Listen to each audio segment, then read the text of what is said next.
پہلی نظر میں سالو ہونے والے ہوں گے. جیسے ریلیشن والے کوشچن ہوتے ہیں, this is to this and that is to that والے, اور سمپل جو ہے نا میتھمیٹکس والے کوشچن ہوتے ہیں وہ والے, جن کوشچنس کے اوپر ٹائم لگ رہا ہے. ٹھیک ہے, یہ دوسرا پوائنٹ ہے. Leave the other questions which are demanding some solution or time.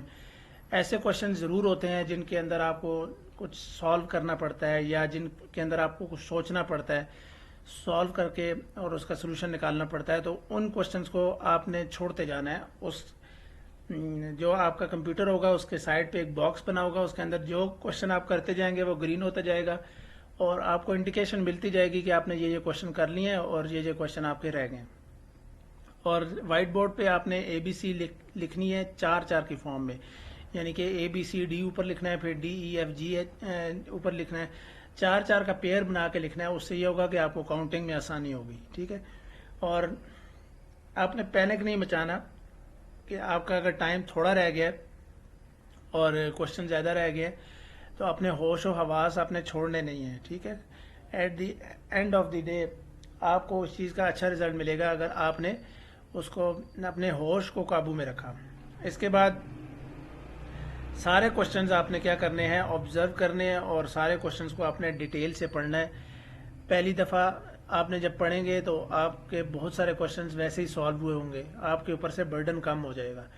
پھر سیکنڈ ٹائم آپ نے دوبارہ سے سالو کرنا ہے کوشچنز, جو کوشچنز آپ کے رہتے جائیں گے. جب دوسری دفعہ آپ کی نظر سے گزریں گے تو آپ کو اور آسانی ہو جائے گی ان کوشچنز کو سالو کرنے کے لیے. ٹھیک ہے, اور اس میں سے بھی آپ نے چھانٹی کر کے مختلف کوشچنز کو, جو ایسے کوشچن جو بہت زیادہ ڈیمانڈنگ ہے سولوشن, یا بہت زیادہ ٹائم ڈیمانڈ کر رہے ہیں, ان کے اوپر ٹائم ویسٹ نہیں کرنا, آپ نے آگے موو آن کرتے جانا ہے. ٹھیک ہے, اور جو کوشچنز آپ کو بالکل آنسر میں نہیں آ رہے, کنفیوز کر رہے ہیں, ان کوشچنز کو آپ نے شارٹ لسٹنگ ٹیکنیکس یوز کرنی ہے. مطلب آپ کے 4 ایم سی کیوز کے 4 ہی آنسر ہوتے ہیں. ٹھیک ہے, ان 4 آنسرز میں سے کوئی 1-2 آنسرز ایسے ہوتے ہیں جو بالکل اس کوشچن کے ساتھ ریلیٹ نہیں کر رہے ہوتے. تو آپ نے پہلے وہ دیکھنا ہے کہ کون سا آنسر جو ہے اس کوشچن کے ساتھ بالکل ریلیٹ نہیں کر رہا. تو جو آنسر بالکل ریلیٹ نہیں کر رہا ہوگا اس آنسر کو آپ نے چھوڑ دینا ہے, اور پھر سیکنڈ آپشن دیکھنا ہے, پھر تھرڈ آپشن, پھر فورتھ آپشن. اس طرح یہ ہوگا کہ آپ کی جو پروبیبلٹی آف مسٹیک ہوگی وہ بہت کم ہو جائے گی. ٹھیک ہے, اور سب سے آخری راؤنڈ, تیسرے راؤنڈ پہ آپ نے جو آپ کے فائنل کوشچنز ہیں جو رہ گئے ہیں, ان کو آپ نے short listing time techniques use کر کے ان میں سے کچھ کو سالو کر لینا ہے. جو پھر بھی رہ جائیں تو ان کو بھی آپ نے کچھ نہ کچھ آپشن ضرور لگا کے آنا ہے, کیونکہ فورسز کے ٹیسٹ میں نیگیٹو مارکنگ نہیں ہوتی ہے. ٹھیک ہے, تو پاسبل یہ ہے کہ آپ ٹھیک آنسر لگا کے آ جائیں تو آپ کو نمبر مل جائیں. ٹھیک ہے, اور اسی طرح اپنے ساتھ آپ نے ایک گھڑی لے کے جانی ہے جو آپ کو ٹائم بتاتی جائے. ویسے وہاں پہ کمپیوٹر پہ بھی ٹائم چل رہا ہوتا ہے.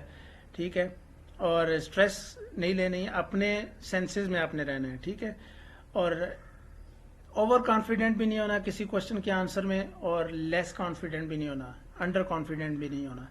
آپ نے سمپل رہنا ہے, یہ سمجھنا ہے کہ میں اپنی پوری زندگی کی جو محنت ہے وہ آپ نے ایک دن میں اس جگہ پہ ریپرزینٹ کرنی ہوتی ہے. ٹھیک ہے, پوری کنسنٹریشن کے ساتھ ٹیسٹ کو سالو کرنا ہے, اور اس بات کو ذہن میں رکھنا ہے کہ اگر آپ آفیسرس کے لیے ٹیسٹ دے رہے ہیں, یا آرمی پرسنل کے لیے دے رہے ہیں, یا ایئر مین کے لیے دے رہے ہیں, کوئی بھی آپ ٹیسٹ دے رہے ہیں, تو اس ٹیسٹ کے پاس ہونے کی صورت میں پاسبل یہ ہے کہ آپ کو وہ جاب مل جائے گی.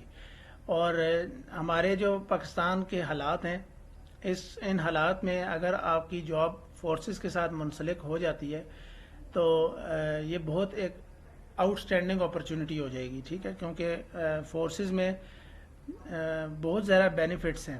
ٹھیک ہے, ایکسٹرا بینیفٹس بہت زیادہ ہیں. اور اسی طرح آپ نے ہر ایک کسی بھی قسم کے کوشچن کے لیے آپ نے پریپیئر رہنا ہے. یہ نہیں کہ آپ نے جو بک میں جو بکس ملتی ہیں ان بکس کے اندر جو کوشچن آپ سالو کرتے ہیں وہ کوشچن آپ بس یہی سمجھیں کہ وہی والے کوشچن آئیں گے. وہ والے کوشچن نہیں آئیں گے, اس طرح کے کوشچن آئیں گے. ٹھیک ہے, تو رٹا مار کے نہیں جانا, آپ نے کانسیپٹ کو سمجھ کے جانا ہے, خاص طور پہ انٹیلیجنس کے کوشچنز میں. اور جنرل نالج میں آپ نے کرنٹ افیئرز اور کرنٹ جو حالات ابھی چل رہے ہیں ان حالات کو آپ نے ایک دفعہ گو تھرو کر کے جانا ہے. ٹھیک ہے, خاص طور پہ جو ہمارے پاکستان کے جو منسٹرز ہیں, ان کو، اور جو ہمارے نیبرنگ کنٹریز ہیں ان کے جو منسٹرز ہیں ان کو آپ نے نوٹ ڈاؤن کر کے جانا ہے. تو یہ کچھ ٹیکنیکس تھی، اور بھی کافی ساری ٹیکنیکس ہو سکتی ہیں لیکن میرے لحاظ سے یہ بیسٹ ٹیکنیکس تھی. آپ نے ان کو اپلائی کرنا ہے اور اپنا ٹیسٹ جو ہے وہ بیسٹ کر کے دینا ہے اپنے. ٹھیک ہے، تو best of luck for all of you for your better career. Thank you so much. Keep supporting Hashmi's classes. اللہ حافظ.